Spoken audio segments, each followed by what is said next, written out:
forma, gente. Que daí torna o processo mais democrático. E, como vocês sabem, eu sou uma pessoa meio apegada ao tal do CPC, né? Já perceberam isso? Não? Eu vou falar Sim. de CPC 16. Provisão eu não vou entrar objetivamente nas provisões, como se faz a provisão, que isso é lá para intermediária 2, mas senão também já estaria falando CPC 25, CPC 25. Para mim, o mundo gira em torno do CPC hoje, né? Que é o ideal para o contador, é a gente ter essas normas como balizadores. Então, nada mais justo que no nosso projeto integrador a gente faça com eles. O que vocês acham da ideia? Bom, ruim? Vai ter que apresentar, professor, como que vai ser?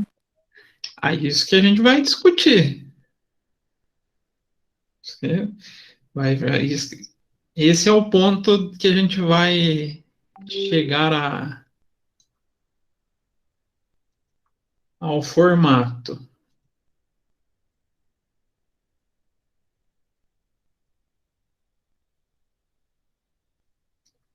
Então, deixa eu compartilhar a tela aqui com vocês. A tela inteira.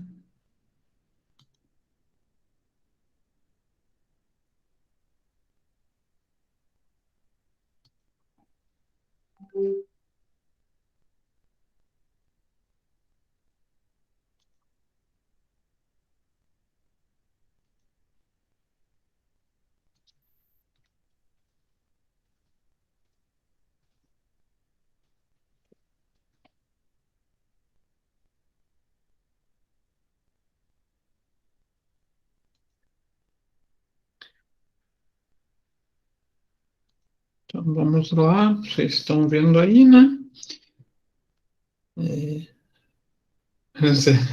Dá para ver pelo meu histórico de busca que eu estou bem curioso de vacina, né? Perceberam isso? É triste essa entrega que o Google faz. Bom, pelo menos vocês estão vendo que eu não procuro besteira, né? Vou justificar porque dessa minha procura. Hoje começou a vacinação das pessoas portadoras de deficiência, né? E minha sobrinha, ela tem uma deficiência bem séria, que é a síndrome de Cornélia de Lange. Então, ela tem restrição física e mental bem mais grave que a própria síndrome de Down, por exemplo. E mesmo assim, chegando no posto de vacinação, foi negado a vacina para ela.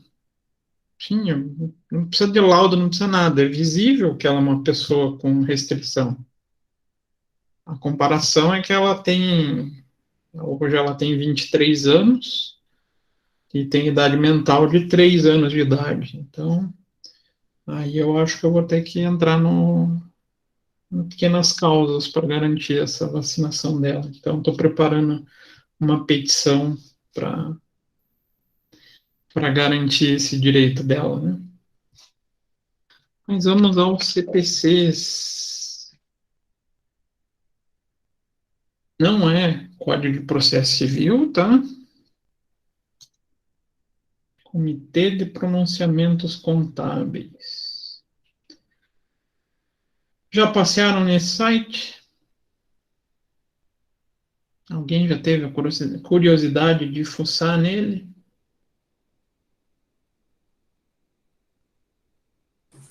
Eu não, professor.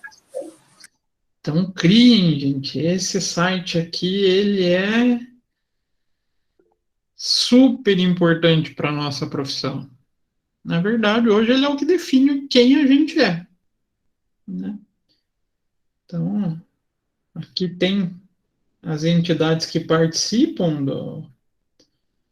do CPC, né? Então, se vocês olharem a Brasca, a PIMEC, a B3, CFC, FIPK, Fibracom, e tem mais, né?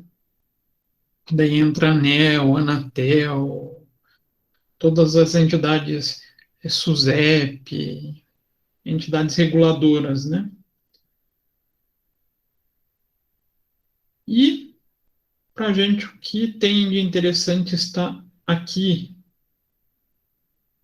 que são os documentos do CPC. Então, para fazer o projeto integrador, vocês vão ter que usar ele como base. E eu selecionei especificamente 4 para vocês se degladiarem, ou para a gente sortear, a gente faz alguma situação nesse sentido. O projeto integrador tem uma característica, qual que é?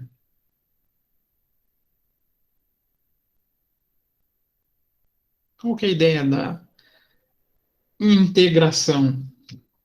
Não é pegar, fazer algo relacionado a todas as disciplinas que vocês têm no período?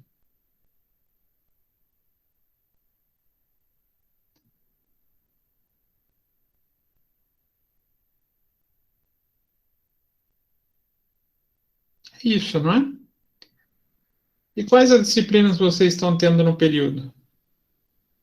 Isso eu não lembro mesmo, gente. Eu lembro contabilidade básica, que é a minha.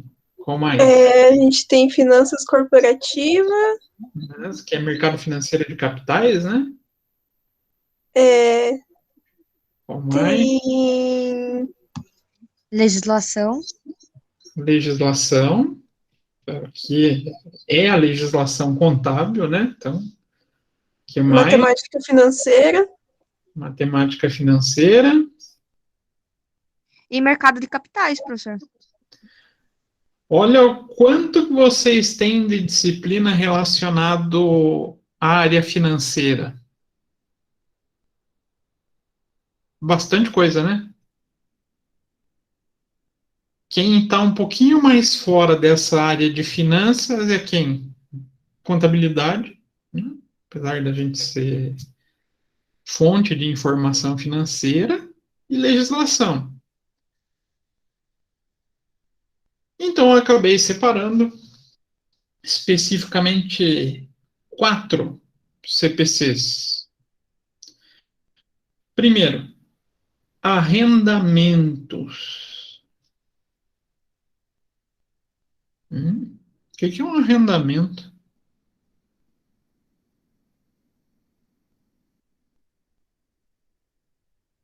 O que é arrendar algo? Hum? Hum? Eu não sei, professor. Vocês nunca ouviram esse termo? Ninguém? Arrendar algo é você pagar para poder utilizar algo. No Brasil, o arrendamento ele leva mais um nome. Professor, tipo arrendamento de terra? Arrendamento de terra é uma possibilidade. Geralmente, no Brasil, a legislação chama de arrendamento mercantil. E o CPC ele fala sobre esses arrendamentos. Inclusive, tratando duas possibilidades. Um arrendamento mercantil operacional e um financeiro. Então, o arrendamento mercantil operacional ele tem bem uma característica de aluguel. Então, no caso do arrendamento de terra, é bem essa característica. Você aluga a terra para poder produzir, depois você devolve ela. Né? É só a mera utilização. E existe esse tal de arrendamento mercantil financeiro, que ele é extremamente semelhante a um financiamento. Então, esse CPC indicar, como é que você identifica a operação e como é que você faz esse tratamento contábil? Segundo, cadê? Passei aqui, CPC 20, custo de empréstimos. Bom, tudo a ver com a área de finanças, né?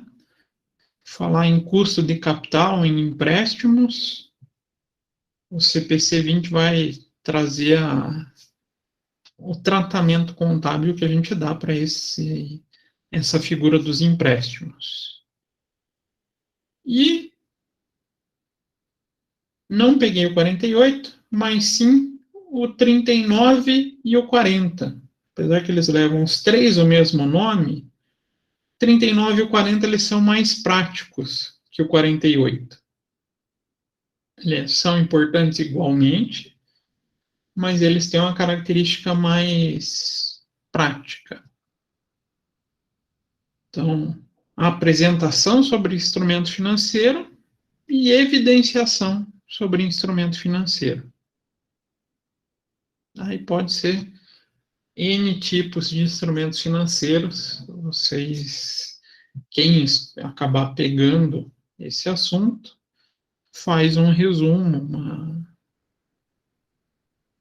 uma forma mais simplificada sobre essa tratativa.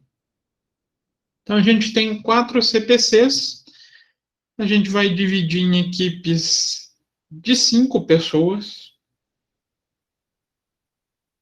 Então, vou pedir para vocês se organizarem, não exatamente hoje, vocês podem conversar entre vocês para fazer a divisão dos grupos. Até aqui, tranquilo? Eu vou formalizar, montar bonitinho o projeto para vocês, mas eu estou discutindo daí como é que a gente vai tratar para poder formalizar. Então, eu vou contar lá quais são os CPCs que vocês vão trabalhar. Agora, o projeto integrador, ele pede para a gente entregar um produto. E dentro das possibilidades, eu pensei em 3.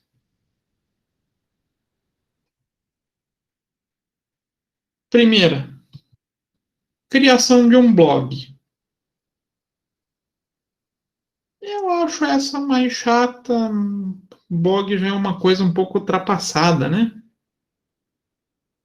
Mas, criação de um blog retratando uma explicação de vocês sobre o CPC de responsabilidade de vocês. Segunda possibilidade, criação de uma cartilha explicativa. Então muda um pouco a formatação, a forma de como vocês vão organizar a apresentação, mas o conteúdo acaba sendo bem semelhante. E a terceira, e mais legal, na minha opinião, seria a criação de vamos falar, um pequeno vídeo fazendo uma espécie de um treinamento explicando o CPC. E agora? Qual produto será melhor?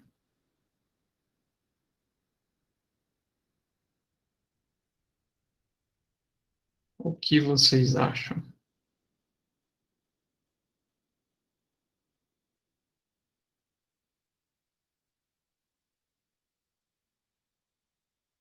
Que silêncio. Estou conseguindo ouvir a chuva lá fora.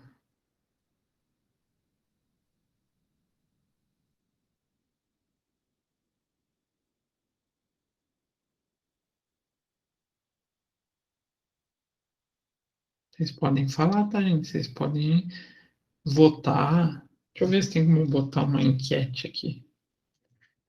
Nunca tentei fazer essa enquete. Vamos ver. Se era uma enquete. Opção blog. Opção 2.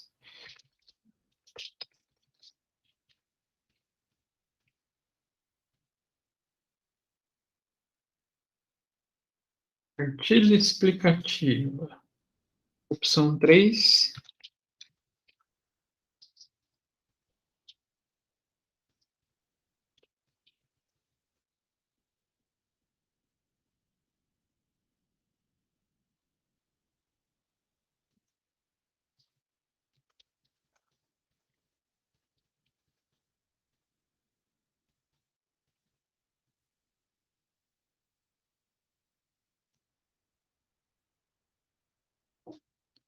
Parece para vocês a enquete aí, gente?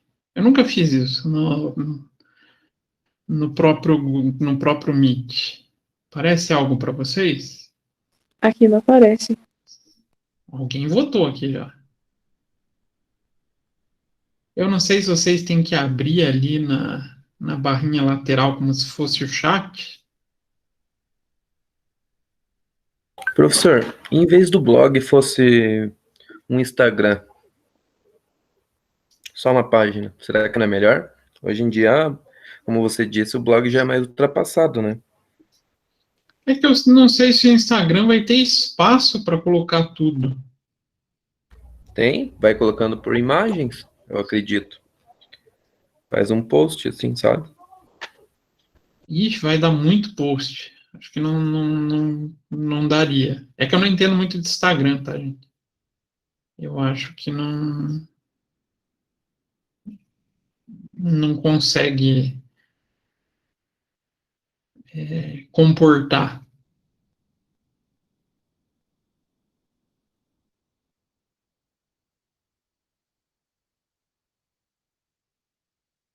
Só 3 votos, gente. Mais nenhum.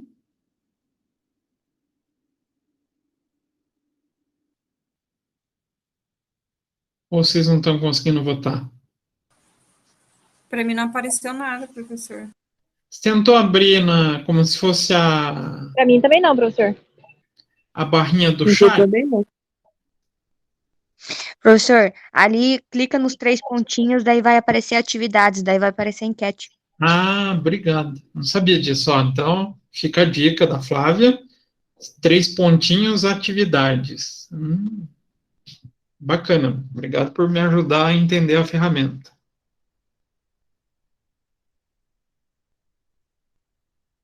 Parece bem também. Não, para mim não parece. Eu apertei e não apareceu nada. pra Ali mim. se apertar no chat, no ícone do chat, do lado do ícone do chat tem várias opções e tem enquetes. Aí você apertar em cima. Tem várias formas de chegar aí. É o que eu falei, é a primeira vez que eu estou usando, gente. Então, ó, o povo que não gosta de se expor tá para resolveu aparecer, né?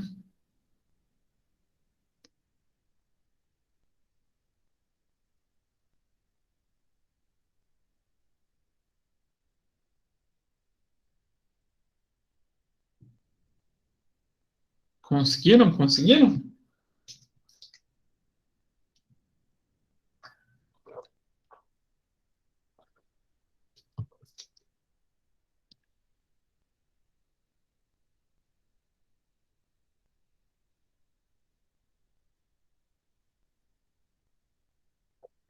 Ó, temos 4 votos para cartilha, 2 para o vídeo.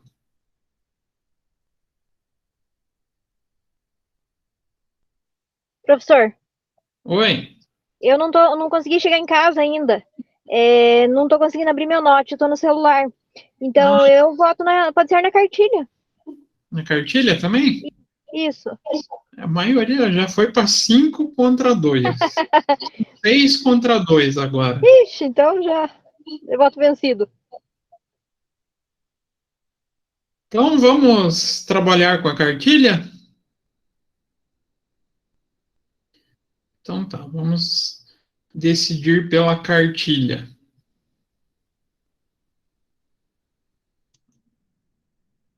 Então eu vou formalizar para vocês como é que vai ser a composição. Vocês vão se organizar para montar as equipes. E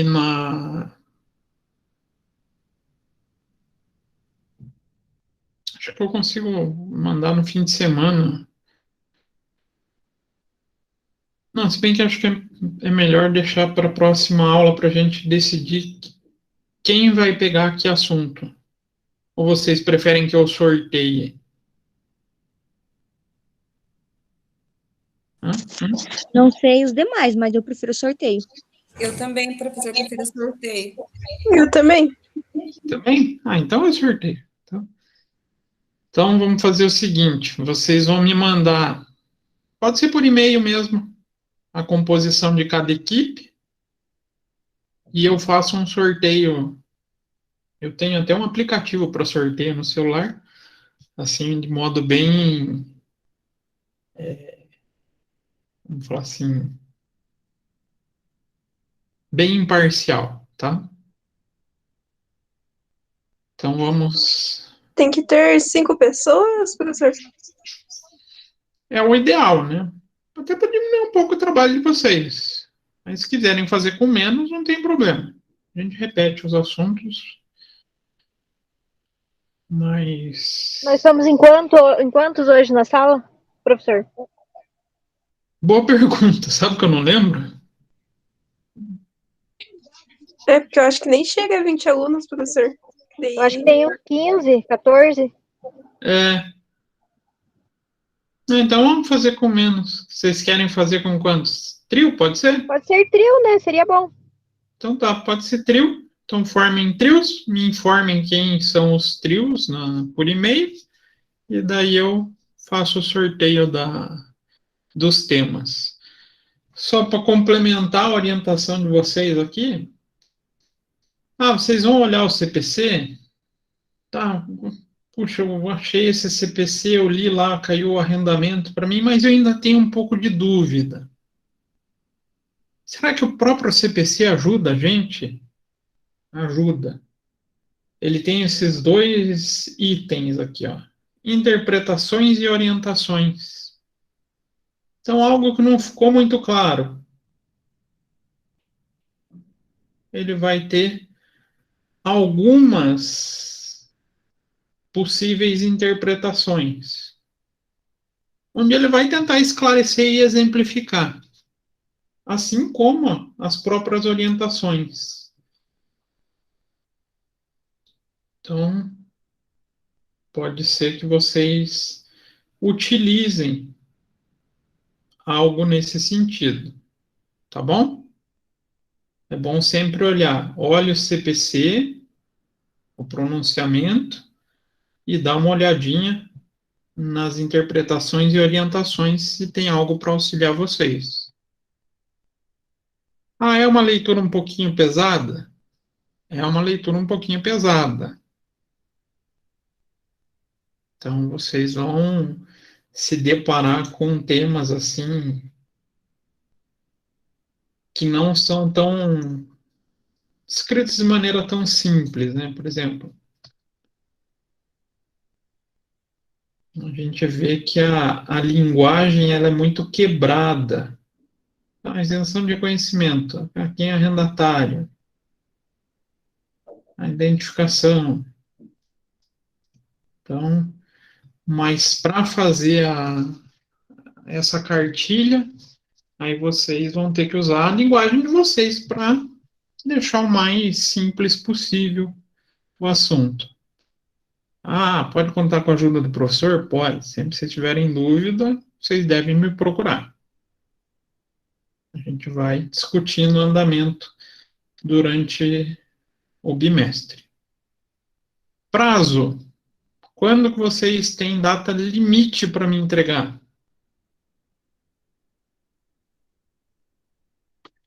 que vocês acham? Não é longo, tá, gente? Só para tristeza de vocês. Deixa eu pegar até aqui para não falar besteira para vocês. Cadê meu grupo?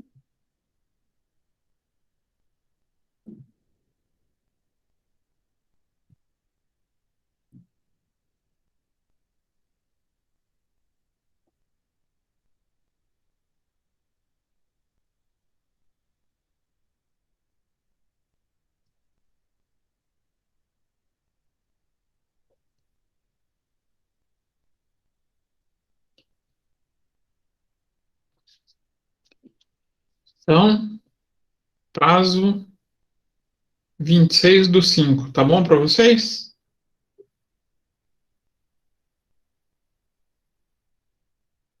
Dá tempo? Quando, professor? Cortou aqui. 26/5. Será, professor, que não é muito pouco tempo? Ah, tô de sacanagem. É 25/6, tá? Só queria ver o desespero, né? Ah, eu já estava desesperada já aqui, Não, professor. mais de um mês para fazer, então não vai ser tão problemático assim. Claro que vai exigir o tempo da leitura, né? Vocês vão ter que se dedicar um pouquinho, mas cada CPC dá nessa média de 30, 35 páginas, alguns dá menos. Então, como se fosse ler um artigo. Nada de. E a letra é grandinha, né, gente? Convenhamos, né? Nada de muito complicado ali. A quantidade de leitura. Mas daí eu vou pontuar nesse material que eu vou passar para vocês o que vocês vão tratar sobre cada um desses temas. E vamos para a nossa aula. Então, comentando da prova, tinha comentado antes do pessoal chegar, não corrigi, então não adianta eu fazer devolutiva hoje sem vocês saberem o que aconteceu com a nota de vocês. Então, semana que vem a gente faz devolutiva, beleza? Beleza, professor. E hoje a gente dá continuidade no que a gente vinha tratando antes da avaliação. E estava falando contabilização pelo regime de competência, né? Então, a gente já viu que a gente sempre tem que reconhecer os fatos no efetivo prazo, no efetivo momento que eles ocorrem, diferente de sair ou não dinheiro. E a gente tem que tomar o cuidado com a bendita provisão, que eu falei para vocês que eu ia aguardar passar a avaliação para comentar um pouquinho sobre provisão, porque também esse tema tem um CPC só para ele, tá? Então, provisão, reserva de valor para atender despesas que se esperam futuramente. Então, a provisão visa cobertura de um gasto já considerado certo ou com grande possibilidade de ocorrência. Acho que até eu errei o termo, que eu devia ter colocado já probabilidade de ocorrência. Mas ele tem uma característica. A gente tem a possibilidade de pagamento de um gasto, mas a gente não tem a exatidão de quando e de quanto ou de quanto será esse gasto. Tem alguma coisa que acontece na empresa que pode ter essa característica? Que eu acredito que vai acontecer, mas eu não tenho certeza nem de valor, nem de data exata. Será que tem? E agora? Fiquei na dúvida.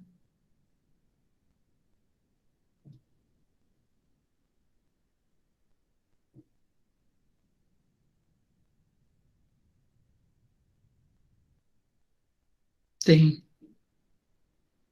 Ah, que tipo, professor, de gasto pode ser?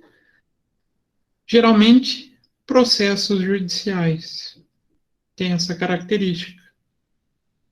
Ah, processo acontece isso? A gente está com o processo correndo. A gente tem como ter uma certeza de valor? Não, né? Depende do juiz. A gente tem como ter uma certeza de data que a gente tenha que pagar? Também não. A única situação que a gente pode esperar é da probabilidade de ocorrência. Então, isso, nesse ponto, a gente utiliza muito o auxílio do departamento jurídico. O advogado tem condições de saber se a chance de êxito em uma causa. Então, tudo que aquilo considerado provável, o que tem grande chance de ocorrer, é contabilizado como um gasto, como uma provisão. Então, o termo provisão ele era utilizado para gastos já definidos. E isso mudou. Mas muita gente ainda usa esse termo. Vocês devem já ter visto alguma coisinha como provisão para férias, provisão para 13º. Tudo isso não é mais provisão. Já são valores considerados a pagar. Então, tudo que a gente tenha nessa possibilidade, a gente vai tratar como provisão. E por que a gente tem que tomar cuidado com essa figurinha da provisão? Por causa do imposto de renda. Isso vocês vão ver mais em contabilidade tributária. Então, é bom cuidar com o plano de contas, com o nome provisão, para não fazer confusão, para vocês terem um maior controle na apuração de imposto de renda. Por que, professor? Provisão não são aceitas para fins de apuração de lucro. Então, ele entra nas chamadas exclusões do imposto de renda. Ah, então, na hora de calcular, em vez de usar o lucro contábil que a gente chegou, a gente vai ter que ajustar ele? Isso. No lucro real, a gente faz ajuste. Se a gente já sabe, ou já tem as contas com o nome correto, provisão, isso facilita muito na identificação. Ah, e por que é importante, então, cuidar com essa figura que eu falei do 13º, férias? Para vocês verem o porquê contador costuma chamar isso ainda de provisão. Porque está na lei tributária, não na contábil. Então, de qualquer provisão, exceto as constituídas para pagamento de férias 13º, então, e provisões técnicas para companhia de seguro, para companhia de previdência privada, são passíveis de dedução, elas são aceitas. As demais não. Provisão para 13º e férias, na verdade, é aquele valor mensal que a gente vai acumulando para o pagamento futuro. Para pagar lá em dezembro ou para quando o funcionário tirar férias. E provisão técnica para a companhia de seguro é uma reserva do patrimônio líquido que as entidades, não é entidade de controle, mas acaba sendo, né, os órgãos de controle, a SUSEP, a ANEEL, a Anatel, pedem que a empresa tenha uma parte do seu patrimônio líquido para garantir o funcionamento das suas operações. Então, provisão, na sua essência, tirando esses casos aqui, são indedutíveis para fins de cálculo de imposto de renda. Então, quando a gente faz lá a contabilização, despesa a pagar, energia elétrica a pagar, tudo aquilo não é provisão, tá? É importante a gente desmistificar esse termo provisão.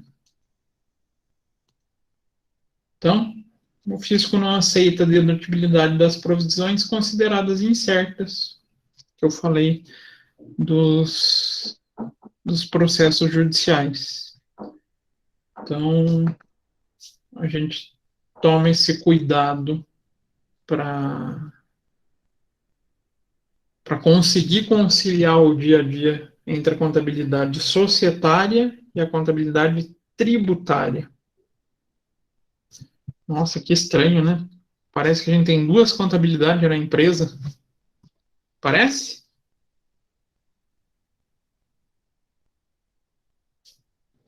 Parece, professor.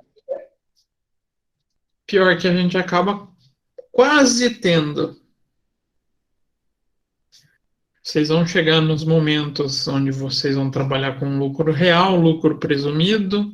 Vocês vão ver que existem hoje duas declarações do projeto SPED que são relacionadas à contabilidade. Uma é a tal da ECD, Escrituração Contábil Digital. A gente transmite toda a contabilidade por um meio digital para o governo. E um mês depois a gente tem a entrega da ECF, Escrituração Contábil Fiscal. Ela substituiu a declaração de imposto de renda. É onde a gente faz o ajuste entre essa contabilidade societária ou financeira que a gente apresentou para a contabilidade tributária. Então, a gente até precisa da ECD entregue para poder fazer uma ECF. Então, sim, a gente acaba tendo praticamente duas contabilidades.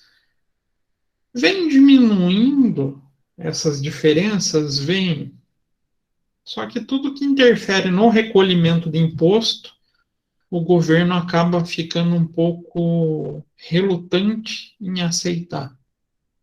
Claro, né, diminui a arrecadação. Então, a gente ainda tem diferenças de forma de tratamento em alguns assuntos. Um caso mesmo é o arrendamento, tá? Arrendamento, a legislação não faz diferenciação entre mercantil, operacional e financeiro, e a contabilidade faz. Contabilização a gente já viu lá na aula passada, né? Da contabilização pela competência. Então, a gente faz aquela provisão. Não, usando o termo errado. Vocês têm que me desculpar, porque eu sou lá da leva antiga, tá, gente? Não que eu seja velho, mas eu era na época que provisão a gente utilizava para 13º e férias ainda. Né? Então, a gente faz aquele reconhecimento da dívida no momento que ocorre. Então, aqueles valores que vocês foram trabalhando já acho que foi nos 2 últimos exercícios, ou no último, e que caiu na prova. Então, a gente faz o reconhecimento da despesa e de um valor a pagar. Tratamos dentro do princípio da competência. Então, cuidado só nessa simbologia do que é competência e do que é provisão. Mas vocês ainda vão se aprofundar nessa figura da provisão. E hoje quero começar a falar de instrumentos financeiros com vocês. O que vocês pensam com esse nome, instrumentos financeiros? É um nome forte, né? Dá a impressão de ser coisa difícil. E agora? Dá essa sensação ou não? Eu não faço ideia, professor. Não, mas só o nome. Assusta, não assusta?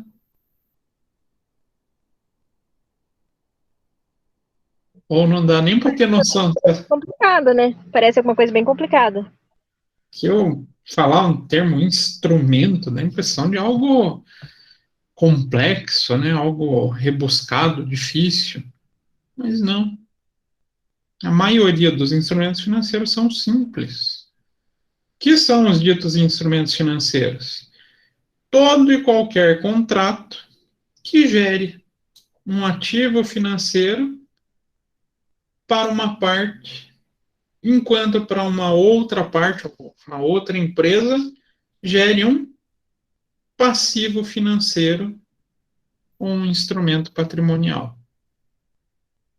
Como assim, professor?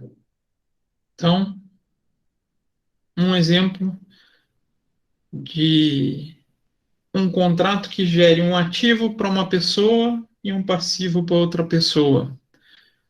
Faço um empréstimo.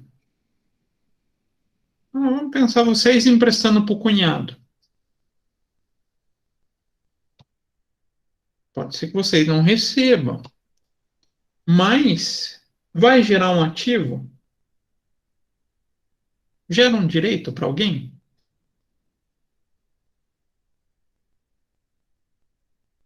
Hum? Vocês emprestando dinheiro para o cunhado.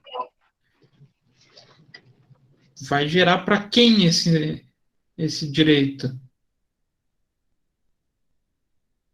Para vocês, não é? Vocês estão entregando dinheiro com a intenção de receber no futuro. E para outra parte, para o cunhado, vai gerar um passivo financeiro, não vai? Ele vai ter uma dívida com vocês.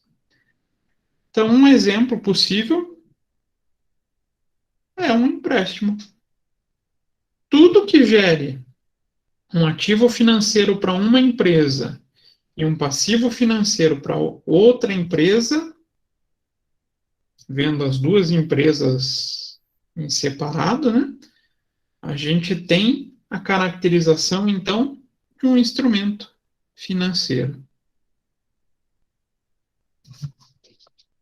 Então, entendendo que um dos lados tem um ativo contratual que representa o direito a receber, pode ser em caixa, equivalente de caixa, ou outro ativo financeiro, e a outra pessoa ou a outra empresa vai ter um passivo contratual que vai representar uma obrigação com uma futura entrega de caixa, ou outro ativo financeiro, ou um título patrimonial.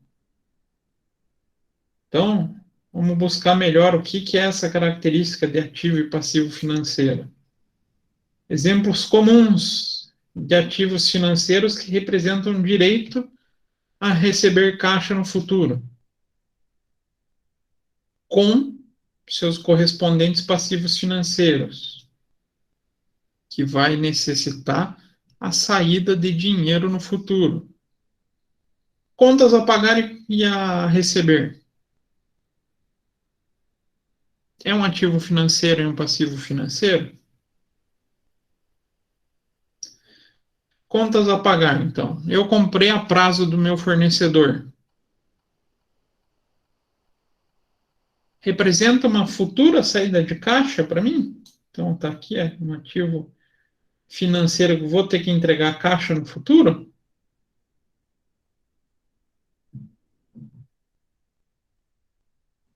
Sim. E para o meu fornecedor, vai ser um contas a receber? Vai ser um ativo financeiro?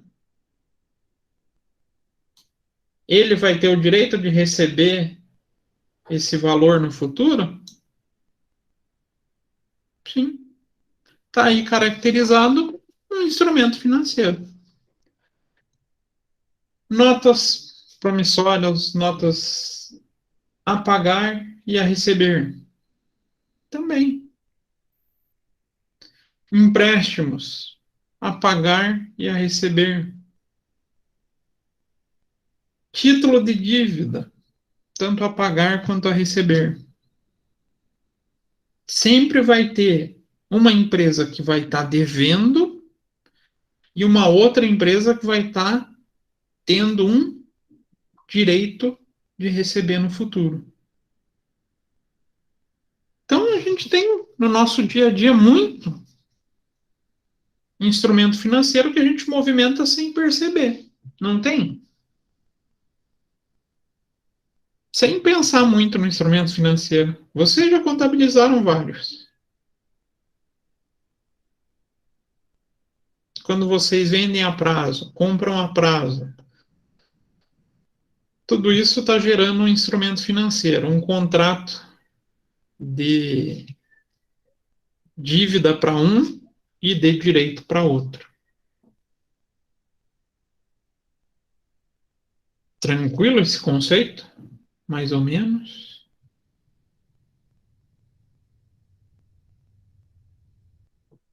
Por mim, tranquilo, professor. Para mim também, professor. Então, a gente tem inúmeros. Ah, vocês, pessoa física, pode ter um instrumento financeiro?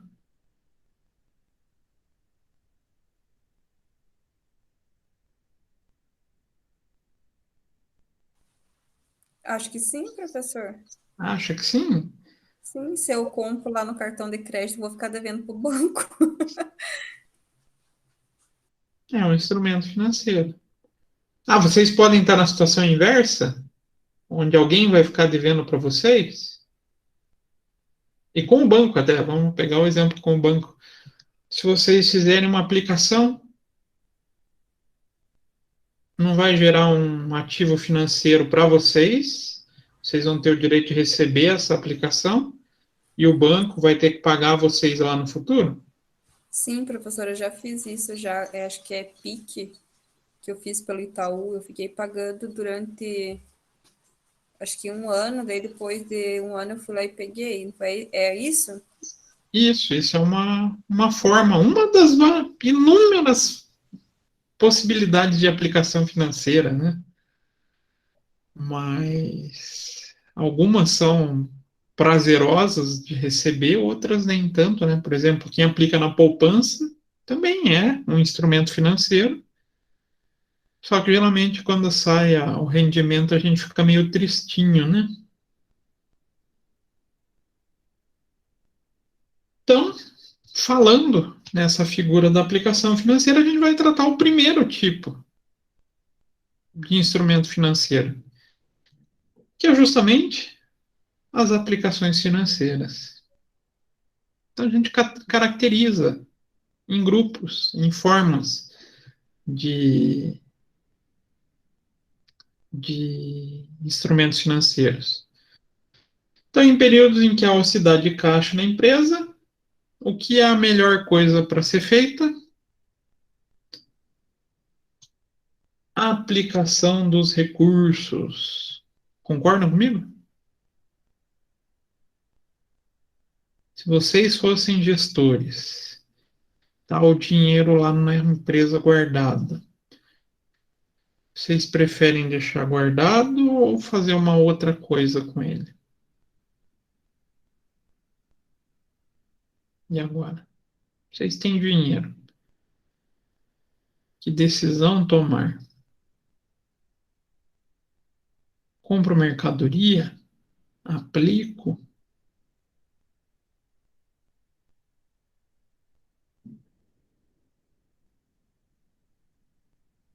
Ou deixo lá parado?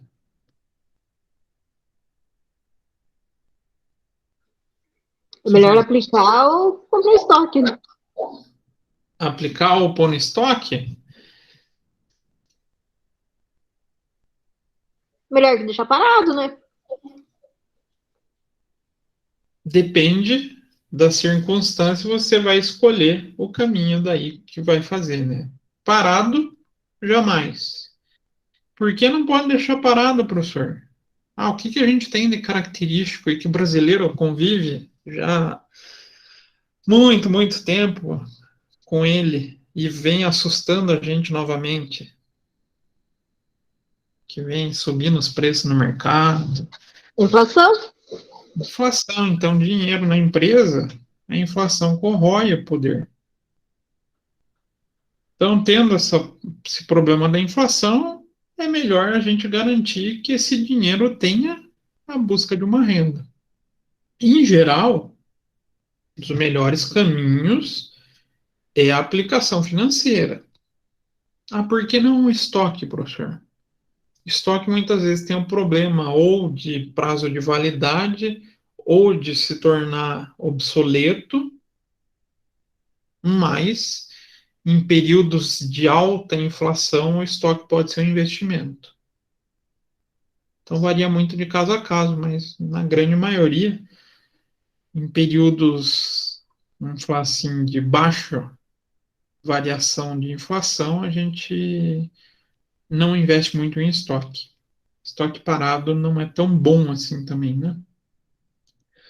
Então, de acordo com o CPC 03, aplicações financeiras de curto prazo de alta liquidez também são consideradas como disponível pelo mercado financeiro, porque são prontamente conversíveis em um montante conhecido de caixa e que estão sujeitas ao insignificante risco de mudança de valor.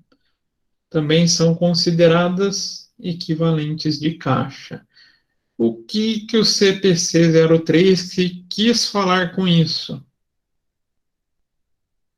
Então a gente tem nosso dinheirinho lá, mas a gente está meio inseguro. A gente não consegue deixar aplicado por vários anos. A gente vai ter que correr atrás de um investimento que, em qualquer eventualidade, a gente receba rápido. O CPC começa a trazer um indicativo de como a gente contabiliza isso. Em que grupo? Então, aplicações financeiras, em que vocês tenham característica de recebimento rápido, ou seja, a alta liquidez, e que tenha risco insignificante de mudança de valor, você não vai nem perder muito, nem ganhar muito como ação, por exemplo, vocês vão tratar eles como um equivalente de caixa. O que é isso? Quando a gente vai montando o balanço patrimonial, ele fica logo abaixo ali. Vai vir caixa, banco e aplicações financeiras. Ah, isso é importante, professor? Sim. Por quê? Quando a gente segue a demonstração, o balanço patrimonial nos moldes do CPC 26, a gente pega essas três continhas e resume em uma linha chamada de caixa e equivalente de caixa.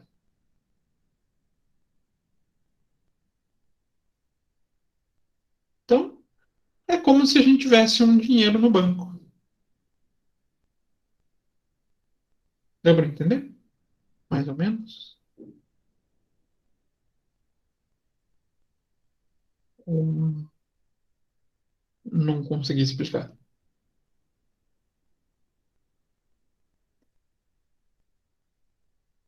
Por mim, tranquilo. Eu entendi, professor. Exemplificar. Vamos pegar um balanço de aula passada aqui.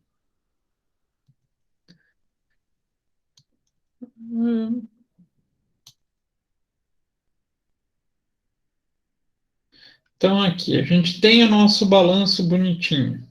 A gente começou a separar entre circulante e não circulante. Por enquanto, a gente só vinha trabalhando caixa.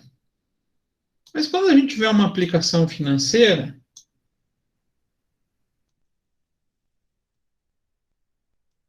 ou própria conta no banco, então a gente vai ter banco, e aqui, essas aplicações de alta liquidez, Em um balanço bem analítico, elas vão aparecer linha a linha. Quando a gente faz para demonstrar para usuários externos, essas três linhas se transformam em uma, que é caixa e equivalente de caixa. Por que a gente chama banco e aplicação de alta liquidez como equivalente de caixa? Porque, basicamente, para se tornar caixa, a gente só tem o trabalho de ir no banco e pegar o dinheiro de volta. Então, ele é equivalente à figura do caixa. Então, essa é a primeira indicação que a gente tem em relação à aplicação financeira. Onde que a gente contabiliza? Se é de alta liquidez, circulante. Não, professor, o meu investimento não é de alta liquidez. Aí a gente não trabalha no circulante. Mas aqui, algumas possíveis aplicações que podem ser tratadas com alta liquidez ou não. Mercado aberto. Ações. Se a gente tem aplicação de liquidez imediata com títulos de governo, a gente pode tratar como equivalente de caixa. Ou fundo de investimento. Então, o tal do DI e o fundo de renda fixa, o RF, também podem ser tratados como liquidez imediata. Letra de câmbio, posso tratar como liquidez imediata. Depósito a prazo fixo, que me permita resgate. Aqui vocês tinham que estar vendo melhor em mercado financeiro de capitais. Certificado de depósito bancário, CDB, que te permita o resgate. São possibilidades de aplicação financeira onde vocês têm a classificação daí como circulante. Professor, não, a minha aplicação não é de curto prazo, eu não posso sacar antes. Tem aplicação assim, gente? Tem. Tem. Tem aplicação que a gente só vai.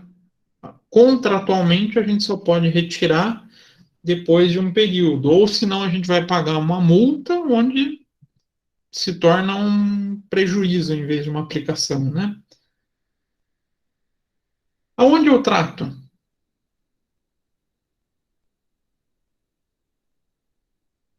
Aí eu vou ter que analisar a figura do prazo. Geralmente daí é mais de ano.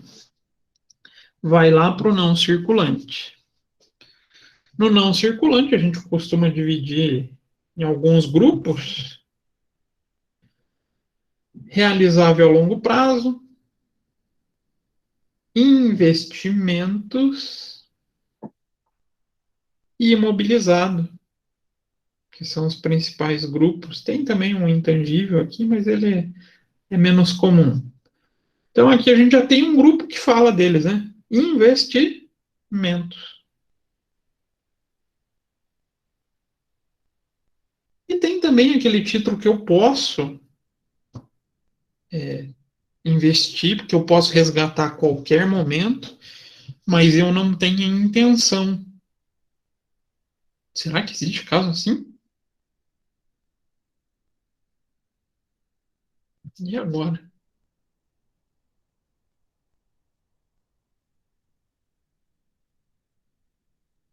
Se eu compro ações de uma empresa que eu pretendo ter participação nela, será que eu vou querer vender ela a curto prazo? Ou quero que a ação fique comigo?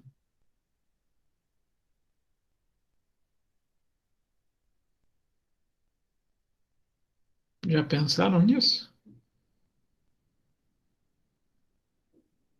Se for aplicação que eu não tenho interesse de vender, mesmo que eu possa realizar de maneira rápida, vai ficar lá no não circulante investimentos. Deixa eu achar um balancinho aqui de alguma companhia aberta para gente.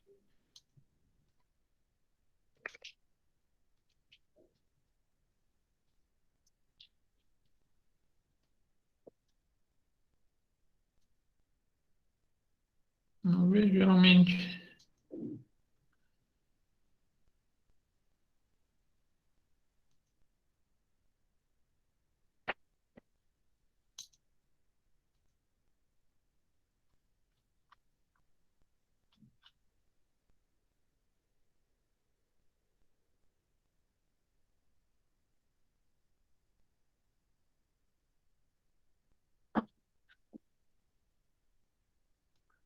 Então, eu acho que peguei aqui.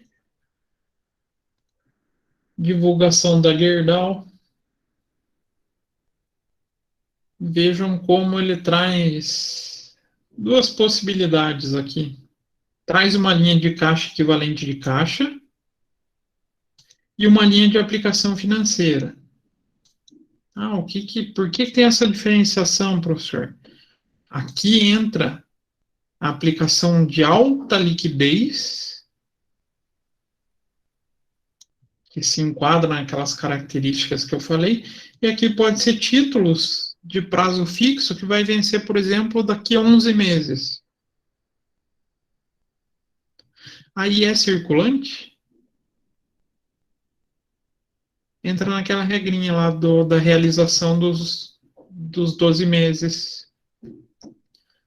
Se eu não vou receber agora, mas ele vai ser recebido ainda dentro de um ano, ele vai ser colocado de modo separado. Então, por exemplo, se a Gerdau tem poupança, aonde vocês acham que está a poupança aqui? Aqui ou aqui?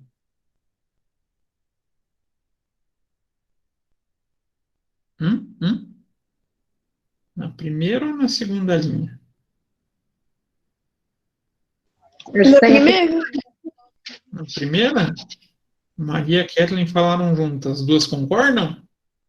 Não, eu acho que está na segunda, em aplicação. Não, fica na primeira. Poupança fica na primeira. Por quê? Cadê? Vamos voltar lá para. É porque, que nem o professor disse, é só sacar o dinheiro e vira caixa, né? Uhum. Então, ele é o quê? É de curto prazo e de alta liquidez. Para transformar em dinheiro, é ir lá e sacar, né?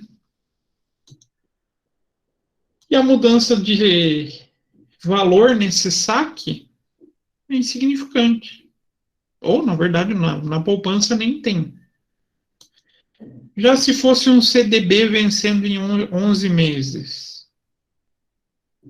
CDB é um dos títulos que geralmente tem multa contratual se você sacar antes. Está vencendo em 11 meses. Aonde será que ele vai ficar? Aqui Na aplicação. Aí fica em aplicação financeira. Ah, mas eu quero sacar agora o CDB. Tá, pode sacar. Mas o teu valor vai ser alterado. Você vai ter que pagar uma multa. Então, como é que eu vou fazer essa contabilização, professor? Lendo o contrato do investimento. E se daí o prazo for superior a 12 meses, para onde que vai? Alguém conseguiu achar aqui um investimento no ativo não circulante?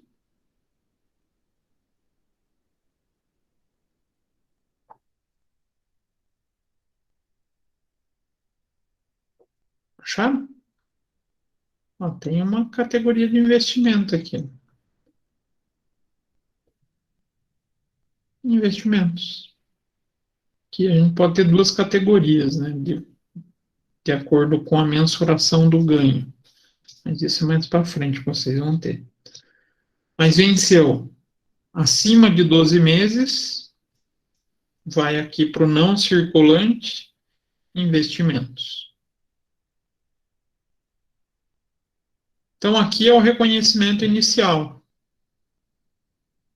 Basicamente, contabilização, o que a gente teria? Deixa eu apagar aqui. Vamos supor que a gente tivesse a conta no banco. E a gente vai comprar um CDB. CDB. A gente aplicou R$1.000 no CDB. R$1.000. Então sai do banco, ou sai do caixa. E vai entrar nessa aplicação financeira R$1.000. Então, CDB pode ser o quê? Curto prazo ou longo prazo. Ele ficou horroroso, né? Vocês entenderem. A contabilização é bizonha de fácil, né? O reconhecimento inicial, não é? Ah, vocês vão aplicar na poupança. Poupança. Então, vocês resolveram aplicar R$500 na poupança. Sai do banco, vai chegar aqui na poupança e entra R$500. A mensuração inicial é difícil? Não. É um débito e um crédito. Sai de uma conta e entra na outra. Só isso. Sai da onde está se originando o dinheiro e vai para uma conta que represente essa aplicação que vocês vão estar fazendo.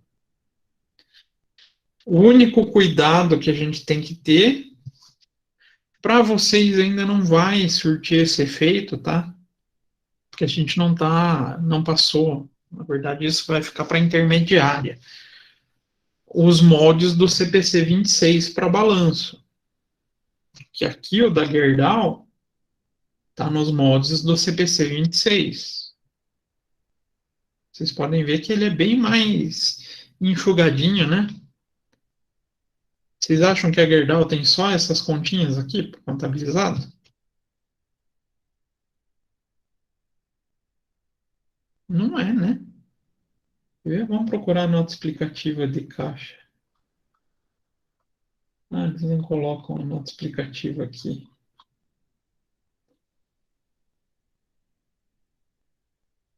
Vamos para Home da Gerdau.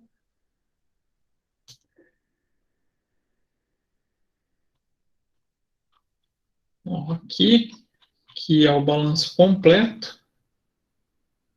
Para vocês verem como já começa a desmembrar mais. Mesmo assim, vocês podem procurar que vai ter uma nota de caixa equivalente de caixa. Cadê? Vamos lá para baixo. Um monte de demonstração antes, né? Bom, tudo isso ainda espera por vocês, tá, gente? Extração.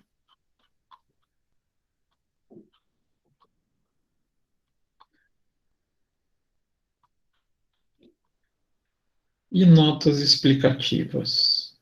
Ó, tudo aqui, daqui para frente, é escrito por contador, tá, gente? Ah, eu não gosto de escrever. Ih, vai ter problema.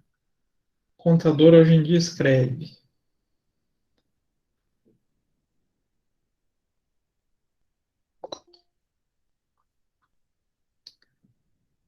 Eita. Sumiu o pedido local.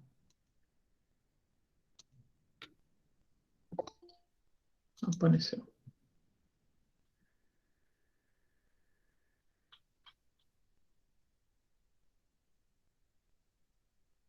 Se bem que hoje eles não estão mais com a melhor nota explicativa do mundo.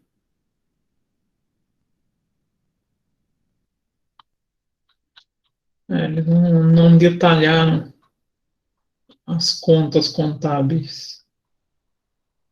Só falaram como que eles trataram aqui.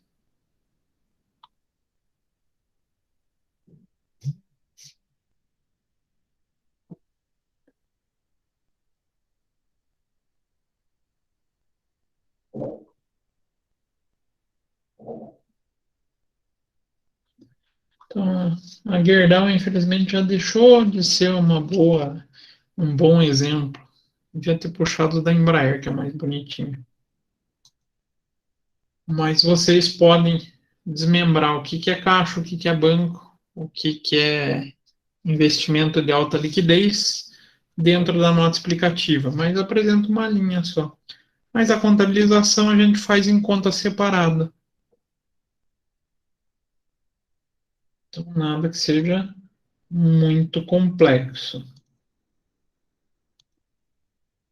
Então, normalmente, essas aplicações têm seus valores nominais atualizados pela perda do valor aquisitivo, também conhecido como inflação, e que rendem a bendita correção monetária. Tal rendimento, como é que a gente chama?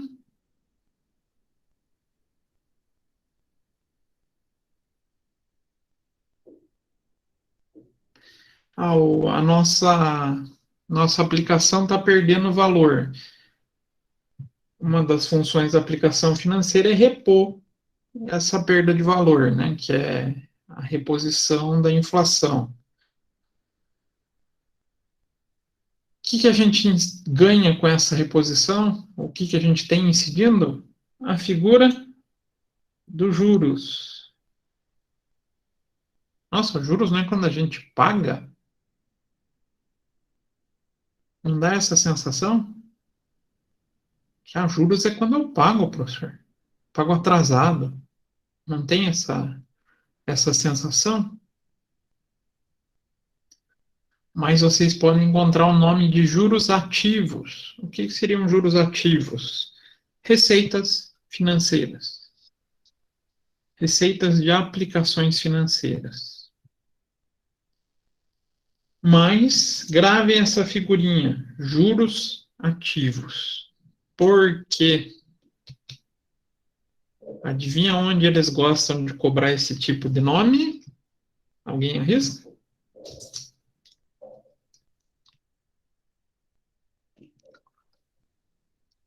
Prova que grande parte de vocês, se não todos, vão fazer um dia. CRC? Eles adoram fazer isso. Chamar os juros de juros ativos para receita e juros passivos para despesa.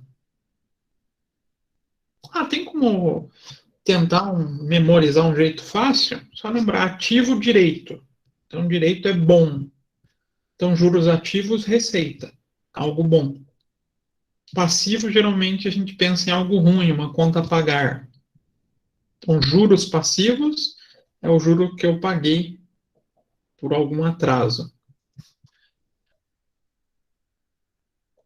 Então, esses rendimentos são, em via de regra, tributados pelo imposto de renda, correndo a tributação já na fonte pagadora, e também o IOF, quando resgatado em menos de 30 dias.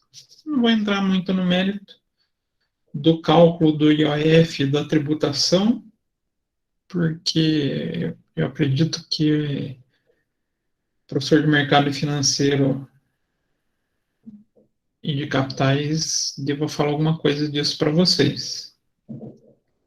Então, se isso ocorrer, duas hipóteses ainda podem se abrir. Uma delas, rendimento não precisa mais ser considerado tributável, não vai para a declaração da empresa. E na outra, o imposto de renda retido é considerado uma antecipação, um direito. E tal contabilização deve obedecer rigidamente o regime de competência. Voltamos ao regime de competência. Então, se a aplicação passar de um ano para o outro e a gente tiver juros, a gente vai reconhecer, mesmo que seja de maneira proporcional aos dias corridos do exercício, no encerramento que a gente vai trabalhar. Então, vamos voltar lá. Supondo que nosso CDB aqui seja para 2 anos. Então, vou anotar aqui embaixo. 2 anos. Vou pegar aqui e abrir uma linha nova, vai ficar mais bonitinho, né?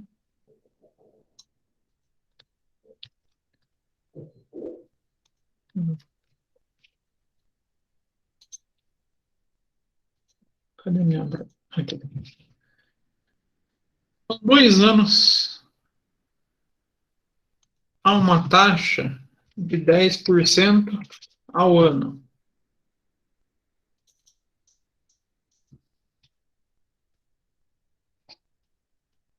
Quanto que a gente vai ter de rendimento? Lá, buscando lá de matemática financeira. Quem está trabalhando matemática financeira com vocês? A Débora, né? Marcelo, Marcelo? Achei que era a Débora. Dá quanto de juros? R$ 200, né? 200? Certeza? Em um ano deu 100, em 2 deu 200. Depende. Como assim depende, professor? Outra situação também tem que tomar cuidado. Qual o regime de capitalização? Como assim, professor? Que tipo de juros a gente vai trabalhar? Se é juro simples ou composto, né? Não existe essas duas possibilidades? Então vamos pegar esse milão aqui e fazer o cálculo separado. Tenho R$ 1.000. Se eu for fazer o simples, vai ser esse cara vezes 10%, vai render 100 no primeiro ano, 100 do segundo ano, esse cara vezes 10%. Então, a gente vai ter um total no final do período de 1.200. Capitalização simples. O composto já muda um pouquinho, né? Por quê? Já fizeram capitalização composta? Pelo amor de Deus, me digam que simples. É lá do início da contabilidade. Sim. Ah, bom. Então, o que que é? É quando juros incide sobre juros, né? Então, aqui vai ser vezes 10%, né?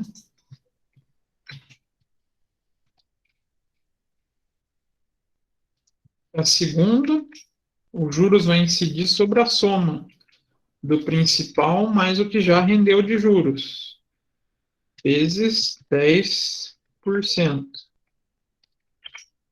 Dá mais 110, né? Então, o rendimento, ou o total final da aplicação, 1.210. Isso? Vocês lembram as fórmulas?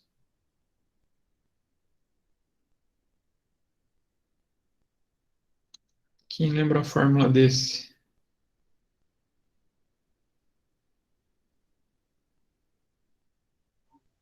Eu só lembro do composto, professor. Do simples a gente viu bem pouco. Do simples gira um pouco. Então, a gente costuma chamar de valor futuro igual valor presente vezes 1 mais I vezes... Como é que vocês estavam nominando o tempo? T? Ou N? T, às vezes é N, às vezes é T, às vezes é N. O comum na matemática financeira o pessoal chama de N, tá? Porque nas calculadoras financeiras usa a expressão N. Então, vezes N. A diferença para o composto é que aqui, em vez de multiplicar, o que a gente faz? VP vai ser igual, V, valor futuro, né? Valor futuro igual valor presente vezes 1 mais I. Aí no Excel aqui, para fazer o expoente, né? Teria que ser expoente, a gente usa o acento circunflexo N. Aqui a gente traz as duas formas. Tá, só para relembrar um pouquinho para vocês. Mas como é que a gente vai reconhecer? Ano 1,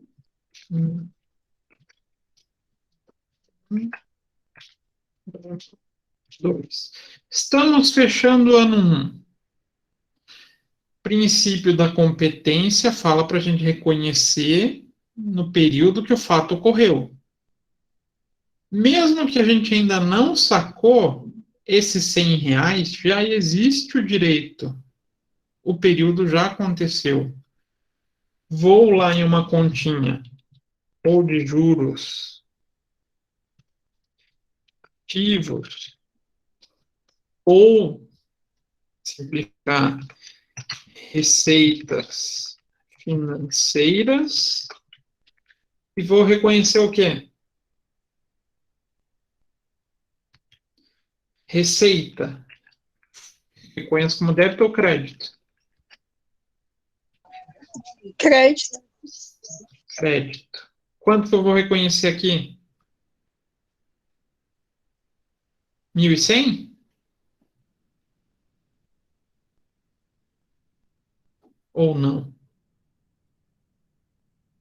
O que é a minha receita dessa aplicação? É o 1.100 ou é só o rendimento aqui que eu calculei? Eu acho que é só o rendimento. Só o rendimento. Então eu reconheço como receita R$ 100.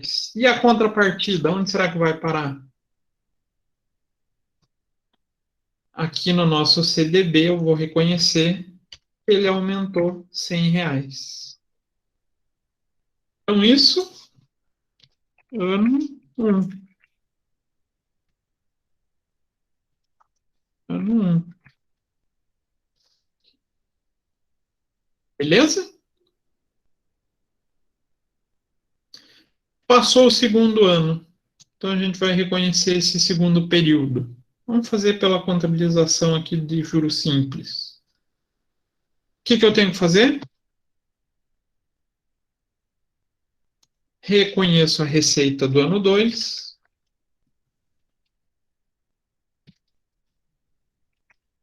Essa daqui já vai estar zerada, esse valor, né? E vou lá no CDB e reconheço mais R$ 100. Pronto. Está feito a contabilização sobre o ganho periódico. Então, seguindo esse princípio da competência, a gente vai contabilizando. O ideal é que fosse mês a mês. Ah, professor, mas a gente trabalha em uma empresa menor, não tem tanto funcionário, os controles internos são mais simples. Faz pelo menos um ano. O ideal aqui seria se a gente pudesse decompor em todos os 12 meses para chegar no mesmo 1.200. Mas o valor da nossa aplicação financeira vai estar lá, né? 1.200. O valor do principal mais os juros.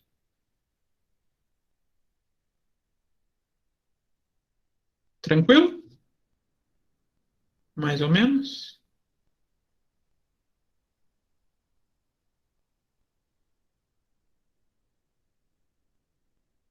É possível? Não é possível? Ah, eu acho tranquilo, professor. Achei por enquanto. E no resgate? Ah, chegou o momento, então venceu os 2 anos, a gente vai sacar. legislação fala que imposto não, que a aplicação financeira tem imposto de renda retido na fonte. Tem toda a forma de cálculo, vou deixar isso lá para o mercado financeiro de capitais. Se não aparecer, vocês me dão um toque que eu passo rápido para vocês, é bem simples isso. Vamos supor aqui que a gente caiu na alíquota de 15%. 15% é sempre sobre o ganho. Quanto que a gente ganhou aqui?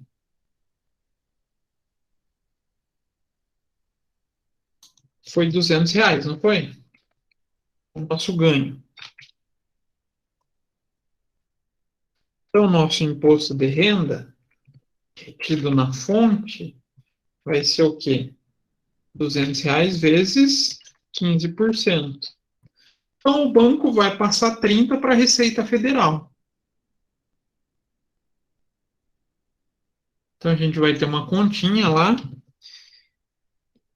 IRRF sobre aplicação ou imposto de renda a recuperar. Que aqui eu coloquei imposto IRRF, que na verdade já é imposto de renda retido na fonte, que já traz a ideia da possível recuperação. Então a gente vai sacar esse dinheiro. Bacana, falei com o meu gerente, ele vai lá e faz a baixa do 1.200. Só que, por lei, ele tem que passar 30 para a Receita Federal. Quanto que vai entrar no nosso banco?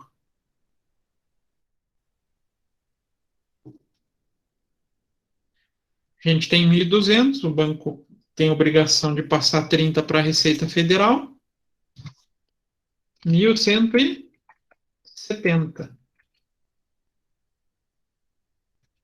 Vou colocar aqui. Esse 500, vou colocar aqui. Reconhecimento.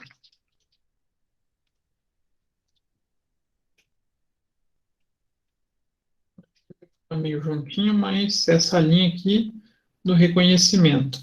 E aqui é o resgate.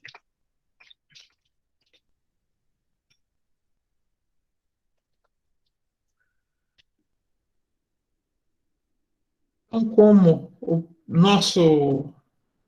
nossa aplicação vale 1.200 mais 30 ele adiantou para a Receita, a gente fica tendo um direito com a Receita de R$ 30. Então, também no resgate, completando aqueles 1.200. Não é isso? Completou? Bateu com o nosso resgate?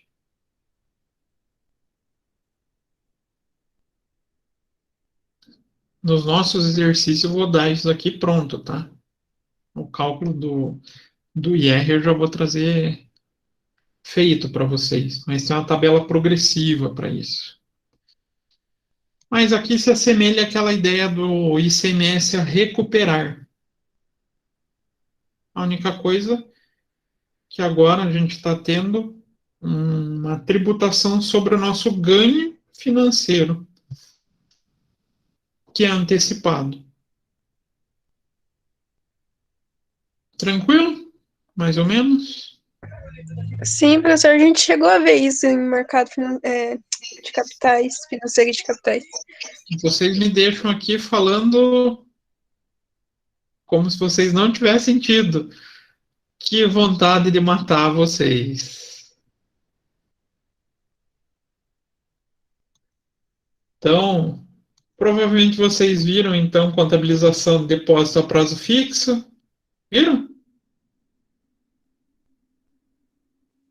Não, professor, nós vimos bem superficial essa parte aqui do imposto do IR a recuperar. Ah, tá.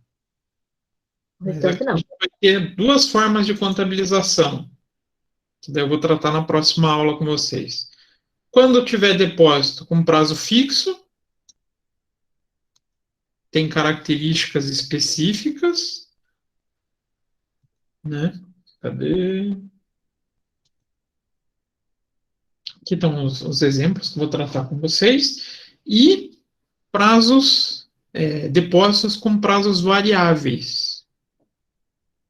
Cada um tem sua forma de contabilização e sua forma de reconhecer os juros, que daí a gente vai destrinchar na próxima aula. Beleza?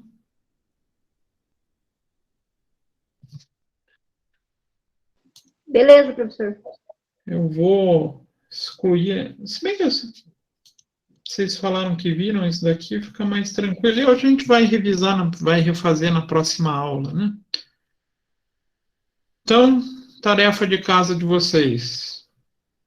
Eu não vou postar exercício essa semana para vocês. Vou deixar para a gente fazer na semana que vem com as contabilizações das aplicações. E vocês têm a atividade daí de separar os grupos e me passar por e-mail. Tranquilo? 3 pessoas me mandam e daí eu faço o sorteio dos temas para vocês começarem a trabalhar em cima. É o vídeo, né, que a gente escolheu? Na cartilha. Ah, droga. Eu achei que vocês iam cair na cartilha. Trabalhar a cartilha explicativa sobre cada um dos CPCs, né? CPC que cair para vocês. Eu estava torcendo para vocês escolherem o vídeo, gente. Vocês acham muita maldade eu torcer para escolher o vídeo?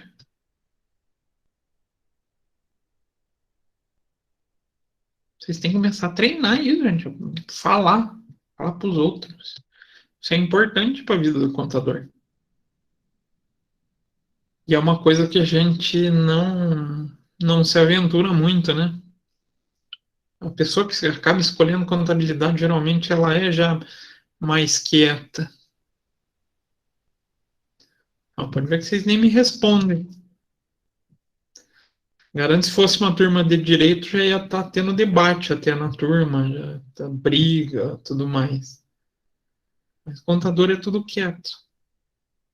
Mas não pode, gente. A gente tem que se desenvolver, porque a gente precisa vender nosso peixe, né? A gente precisa se vender como profissional. Então, às vezes é bom aceitar esses desafios de fala.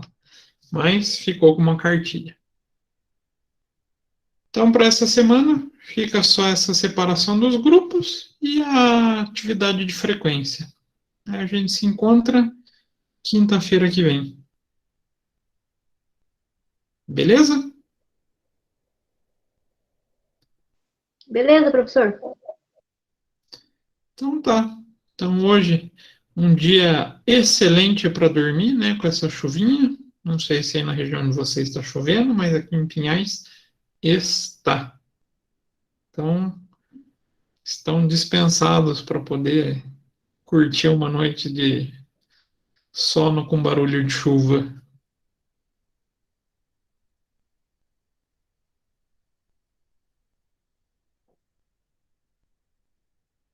Tem uns que eu acho que eu tenho que sortear para derrubar da sala para ver se não está dormindo já. Eu estou acordada, mas estava lavando louça. Ah, se entregou, ela estava fazendo outra coisa, sabia. Mas eu tô com fone de ouvido bem alto aqui e o celular tá na minha frente. Não, tranquilo, gente. Eu falo isso, mas eu falo brincando. Então tá, gente. Mas eu comecei agora também, professor. Eu também estou aqui, professor, mas hoje eu estou quietinha. Ultimamente estava falando demais. Não, eu percebi que você está quietinha. Não, mas eu gosto de gente falante, gente. Eu gosto de vocês bem participativos, que isso me alegra, me deixa mais com sentimento de sala de aula. Eu gostaria de estar lá dentro da sala com vocês já começando a pensar, o professor vai soltar mais cedo, tá chovendo, que se fosse em sala de aula vocês estariam assim, né? Conhecendo aluno que se preze já estaria chorando para o professor que ia querer sair mais cedo porque está chovendo. Vocês têm todo Hein, professor, deixa eu aproveitar e perguntar. O professor está sabendo, não sei também se é verídico, sobre esse dos juros do fundo de garantia, que tem até o dia 13, que vai ter que vai, Justo. isso, alguma coisa assim, que tem algumas notícias rolando por aí. O professor está sabendo de algo, se é verdadeiro ou não? Não, De, não que acompanho teve carteira assinada desde 99 até 2013, salvo engano. isso, para falar bem a verdade. Que eles falaram que até o último dia que para poder entrar para solicitar essa correção é até o dia 13 agora de maio. Eu vou dar uma dúvida. O que eu faço? Se eu descobrir que seja realmente verídico, eu mando no site. Beleza, então, professor. Eu- Beleza, então, porque hoje lá no trabalho eles estavam falando, eu falei assim, não sei, até vi algumas notícias, mas assim, né, no Google tem de tudo, né? Então, o Google deixa a gente meio viúva. isso, mas então tá bom. Eu vou pesquisar nas minhas plataformas de consultoria.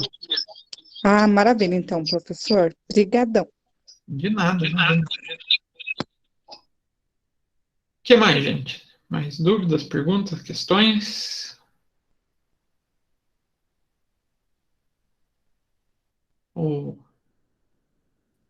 Da minha parte, tá tudo tranquilo, professor. Então tá, gente. Então, boa noite, bom descanso para vocês. Pessoal que já está terminando de lavar a louça, eu ainda vou começar a cozinhar. Então, dispensados. Nos encontramos quinta que vem, se Deus permitir, né? Combinado então, professor. Boa noite. Até semana que vem. Até semana que vem, Maria. Tchau, tchau, professor. Boa noite. Até a próxima aula. Tchau, Silvana. Tchau, Cláudio. Boa noite, professor. Tchau, Kathleen. Boa noite.